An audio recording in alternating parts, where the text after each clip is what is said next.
Yo, what's going on, guys? It's Dylan, and I'm back again with my weekly comic book pickups rant. Now, if you're new to my channel, this is basically just a little, video to show you what I picked up from my local comic book shop for New Comic Book Day. And man, dude, it's a holiday season, so this week and next week are gonna be absolutely huge. And the funny thing is, I actually forgot two of my books. So this stack, I'm missing a couple books that I gotta go pick up. But I couldn't prolong this anymore. I wanted to get it out. Um, when I get to it, I'll tell you the ones that I was missing. But I like to always start with my pick of the week. And dude, it was it almost there wasn't too much competition for how there was a lot of great books, but this one just blew it out the park for me. And that book would be Batman Detective Comics issue, what was it, 1017. Now, usually Peter J. Tomasi's been writing this. For some reason, Tom Taylor's writing this. And it's not that he's picked up on Detective, it's just a one shot, I believe. And I really hope that people pick this up and enjoy it so that Tom Taylor is the next Batman writer, because Tomasi's been doing a great job, but he's not going to write it forever. So what I've seen in this, I mean, there's a little bit like not, oh man, this was just so good. Like, I highly recommend it. I mean, it's just like a one-shot story, but I feel like if Tom Taylor gets the chance to do a Batman run, which I feel like there might be sprinkling something in here, because this, it doesn't really end. You know, like it says it ends, but it can go on. You know what I'm saying? They need to find out who the hell is running this, like, this ring and taking these children.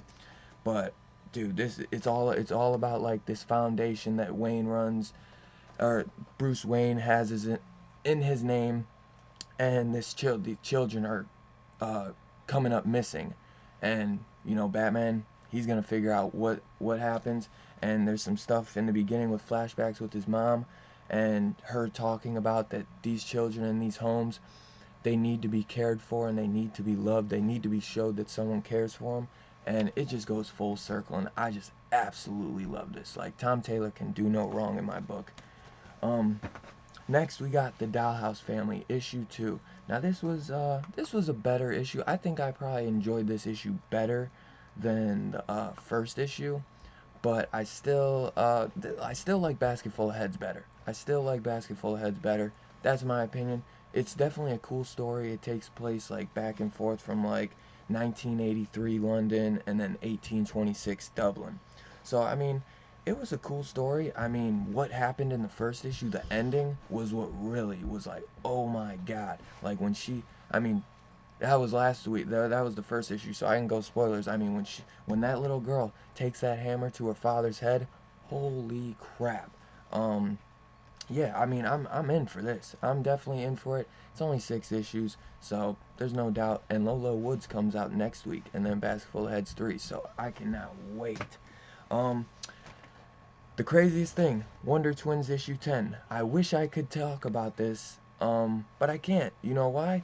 Because DC must have messed up and literally printed me out the same, like, 3, 4 pages over and over. You see, and then this, and look, another one of these.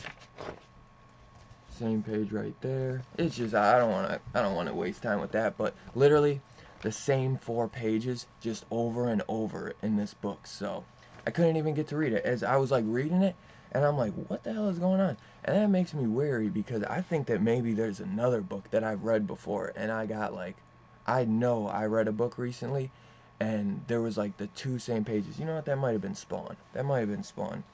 But dude, a small week for DC, and that's why it was a bummer that DC messed up on the printing on that Wonder Twins. I'm gonna have to get another one. But the Flash issue 84, this has been continuing on where King Cold is running the city, and right at this point, Flash can't use his powers, and he's trying to figure out how he can you know use the Speed Force again, or he has to learn how to control it once again. This has just been so fun. Like, Joshua Williams has been doing really good. I think everything he's doing with Captain Cold has just been phenomenal. He's really turned Captain Cold into one of my favorite, like, DC anti-hero villains in a way. Like, in this run right now, he's a villain, but he was a hero like 10 issues ago. So, you know, I've really been enjoying it. Joshua Williams has just been really doing a bang-up job.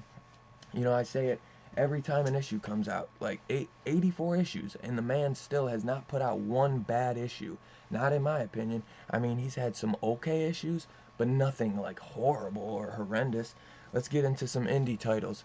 One of my favorites, and it was definitely a competitor for pick of the week. Coming out of Boom Studios, Something is Killing the Children. Oh my God, the way this ended, it was so close to being the pick of the week. Uh, what are we at, issue 4? Now we're getting into a little bit more. We figured out, we don't see really who what's her name, the girl, the hunter, who she's working for, but you see like a tattoo on the dude's hand and everything. We finally, you know, we get a voice at least to it. And dude, like, this story, I can't even spoil it because I just highly recommend this if you're any type of horror fan. Like, look out for my full spoiler review on this in the next few days, because this was just absolutely awesome.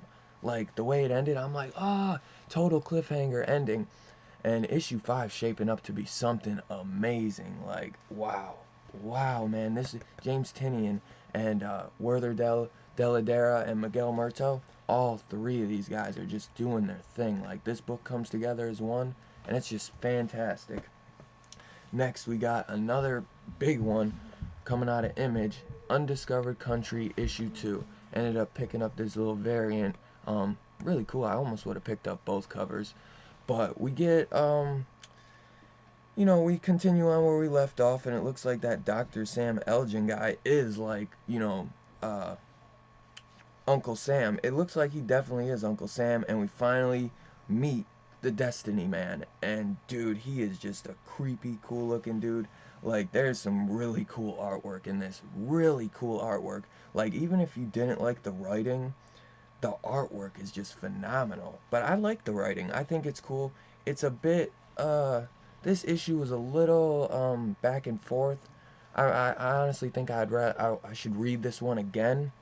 But it looks like there's a traitor in the book, and it looks like he was playing both sides. So we're gonna see where that goes, and I'll definitely be reading that. I mean, it's Mad Max vibes, and dude, it's so cool. It's dark and gritty, and I love it.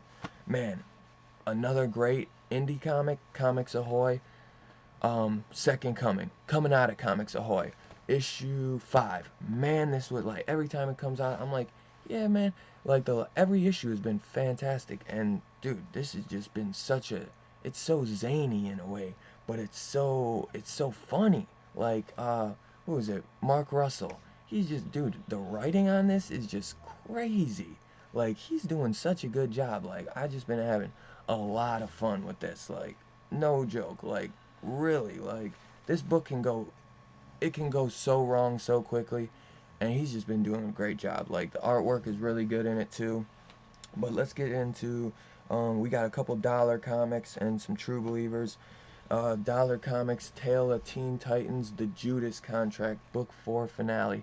Now, I never read any of these, but you know, Marv Wolfman, George Perez, always hear such great things about these guys. I mean, they're the guys that did that first Teen Titans book. So I had to add this to the collection. And plus, for $1, this is a pretty big book. I mean, I think it's an annual, but dude, hell yeah. I mean, on a random night, I'll be checking that out, no doubt. True Believers, Annihilation, Nova. Believe this is a first appearance, first series of Nova, and this was just absolutely awesome. Definitely a cool one to add to the collection. Another True Believers, Annihilation, Quasar, Quasar, however you say that. But this is like actually like an Incredible Hulk 234 issue. I wish they would just do that, like add this. I wish they would just add that cover. But now, no, last True Believers, Annihilation, Annihilus. Yeah, man, these are pretty cool. I always enjoy those. And we're getting on to Marvel, Morbius. The Living Vampire, issue 2. The first issue was really cool, but this issue 2 was so much better. It was a huge step up, and the artwork is just absolutely fantastic. Like, this artwork is phenomenal. Phenomenal. Like, when I'm reading it, I'm like, because I don't know much about Morbius at all, besides him being like a scientific made vampire. And man, this was, we figure out who that vampire is, so that might be a first appearance right there. And man, this was just really cool. Like every page of the artwork was just great, really good. I'm definitely gonna be in for this, like the whole run, unless it just hits with a horrible issue and they change the artist. But that has just been that was just so cool, because the first issue was good, it was pretty damn cool, but this second issue was just a major step up. The Immortal Hulk, issue 28. Now, big bummer, Joe Bennett is not the artist on this. It's a good story. I enjoyed it. I think I enjoyed this issue kind of a little bit better than I have some of the last couple issues. This cover, I've been waiting for this cover, and what's to come is absolutely amazing. It's just such a huge bummer that Joe Bennett's not on this. I don't know what's going on with that. I really, really hope that Joe Bennett comes back and is just taking a couple issue break, especially for what's to come with what was it, that other, like Yeti Hulk, that original Hulk. Dude, I need to see Joe Bennett's artwork on that. I hope that's what he's doing. I hope he's just in a cubby hole, just going nuts, writing or drawing a bunch of panels for that issue, because this artwork, it wasn't horrible, but there was some panels where I'm just like, I don't really enjoy it. Maybe it was just hard to get into it first because I'm so used to Joe Bennett. It did not ruin the story at all in any way. It just was kind of a bummer to lose Joe Bennett on an issue, but I still really enjoyed this issue. It still was really good, but yeah, just yeah, you'll see, like, some of the artwork is just, it's just different, a lot different. And we're getting into one of those books that I'm missing. Oh, well, one of the indie books coming out of IDW. I left my TMNT 100, so gotta go back and pick that up. But the other book I left, and I cannot believe I left it, was X-Force number 3. One of the ones I was most looking forward to. But let's get in. New Mutants issue 3.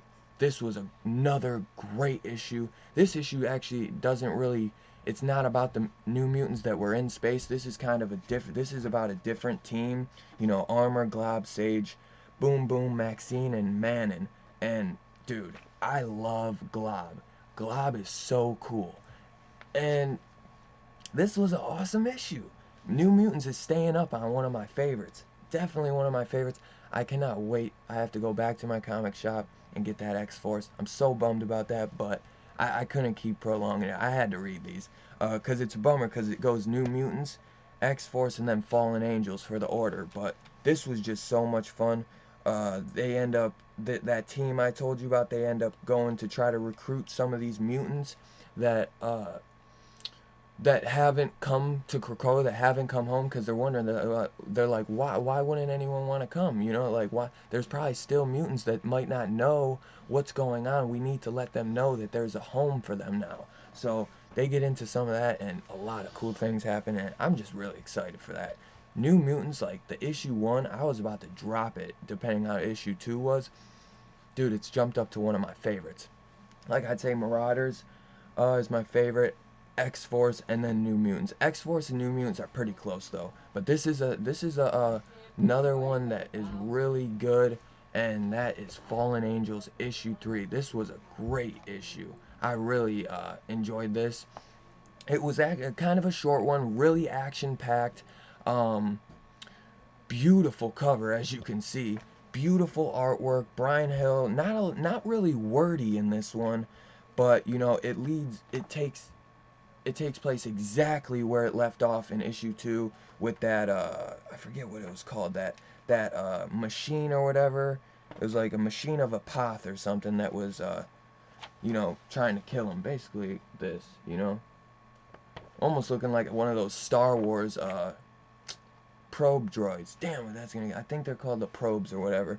But yeah, man, this was so cool. The artwork was absolutely phenomenal. Most people might say like, oh, this one was just more action packed. But for some reason, this was my favorite Fallen Angels issue so far. The other ones were a little wordy at times, and yeah, I still liked them. But this was just a really cool issue. Really cool. Next we got Punisher Soviet issue 2. Now, man, I have been loving this. Everything that this, I never got to read the Garth Ennis Punisher run back in the day. I only got to read like a True Believer's first issue, and I remember just seeing that artwork, and I was just like, wow, this artwork is awesome. And dude, no exception on this artwork. It is really good. Like, this is what I want in my Punisher run. And it's dirty and it's gritty, and Punisher is just awesome in this. And he figures out who the guy is that has been doing all these jobs that basically are kind of falling on him, because whatever this guy does, this Valery Stefanovich, whatever he's been doing to these Russians or the mob, it goes on Punisher, like he's the one doing the job. But dude, like, fantastic issue. I cannot wait to see where issue 3 goes. A lot of war sequences in this, like flashbacks to when that Stefanovich guy was in the war. Oh man, it was just really cool, and I cannot wait to see where this goes. I mean, only 6 issues. Dude, how can you go wrong? Captain America issue 17, Alex Ross cover. Beautiful as always. This issue, you know how I feel. Not the greatest book. I only picked this up for the covers because I am the biggest Captain America fan. It's not a bad book. The book has gotten better over the last few issues. But if you're not reading this, I don't recommend you to pick it up, honestly, because unless you are a huge Captain America fan. And plus, it's on issue 17. And this story has, like, honestly, I think this story has been going from 1 to 17. Like, it has just been, it's like a Tom King book. It's just dragged out. But it's gotten better the last few issues. This wasn't a bad issue. I still, if Alex Ross wasn't on those covers, I wouldn't be picking it up. That's just facts. It looks like this is the end of Savage Sword of Conan, issue 12. This was written by a different writer as well. Not the same writer that we've gotten. I can't remember off the top of my head who was the last writer. I wanted to say Jim Zub, but then I think someone else went to it. But this Frank Tierra guy, Andrea DeVito, and Scott Hanna are the ones working on this. Artwork was fantastic. This cover is absolutely beautiful. The story was good. It wasn't nothing amazing. It was like a one-shot story. Conan stories that are one-shots, I usually like them because they kind of fit sometimes. Even them being like a one-shot, I still enjoy them a lot of times. This wasn't bad, but it wasn't amazing. I put it in the middle. It was a good book, a great artwork, but yeah, I mean, that one, it looks like Savage Sword is ending, so yeah, look, probably won't be reading too much more of that, because it looks like they're just putting Conan in the Marvel universe now. Ghost Rider, issue 3. This was a really cool issue, cool artwork. We got a different artist on this, Juan Ferreira, instead of Aaron Cooter. Aaron Cooter still does the covers, both covers actually, but honestly, I think I like Juan Ferreira's artwork on this better. Jason Keith on the colorist, they really did a bang-up job.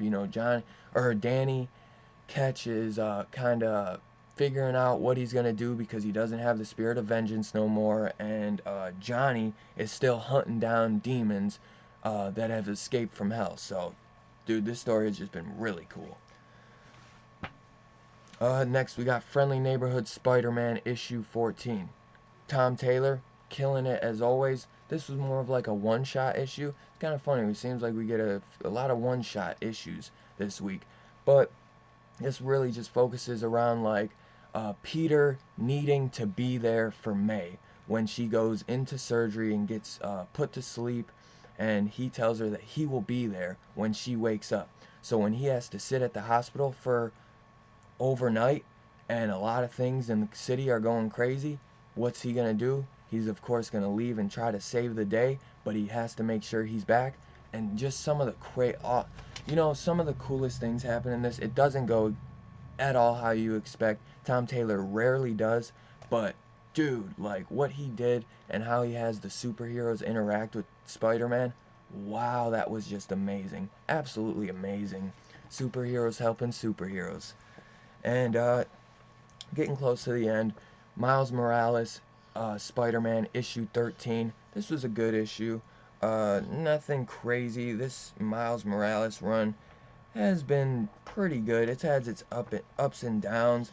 I haven't been like the biggest fan of it, but this issue was pretty cool, you know, going on with the aftermath or the after effects of Prowler borrowing the suit from this company to be able to save Miles, and then basically him having to owe that company a favor, and the company he borrowed the suit from is not a good company, and you find out who he really is working for, and it's pretty interesting, and I'm excited to see where that goes.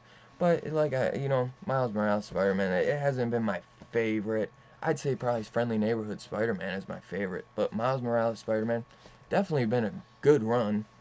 Last but not least, Age of Conan Valeria issue 5, wrapping up the series. Figure it's a good one to wrap up the video with.